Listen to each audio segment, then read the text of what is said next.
Hi, my name is Miranda DeChant. The global issue that I'm focusing on is affordable housing. This week in particular, I focused on an article that is about affordable housing in Charlotte, North Carolina, and how it is now deemed as a crisis, which is alarming. So, kind of just a brief background on affordable housing in Charlotte. It kind of started in the 1960s during the urban renewal. Charlotte had an epic teardown of low-costing housing, and it was mostly occupied by African American people, and the city failed to replace any of it, which is pretty devastating.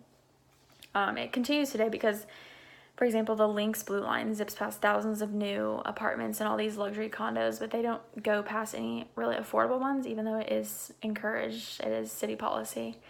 So the article also kind of just talks about different ways how affordable housing is impacting people today and also how it's going to impact them in the future. It talks about how local rents have climbed 45% since 2010, and they now average more than $1,100 a month. And then it kind of talks about how people nowadays that live in cities and stuff, they pay the majority of their paycheck on rent, and they don't have a lot of money to be buying necessities like food, bills like their water, electricity. They don't have money to be spending on groceries. It's stuff like that, is they're spending the majority of their money on rent and they're not actually being able to live.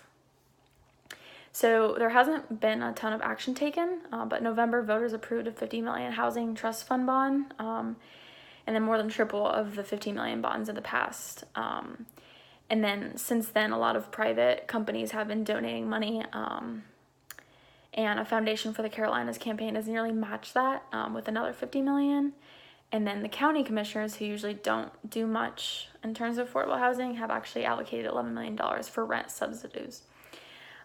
So there are strategies being placed in Charlotte, which is probably the biggest strategy that they've ever implemented in the city this far. So hopefully, as time goes forward and as the city continues to grow, they learn how to manage it, and we see some change in terms of affordable housing in the city.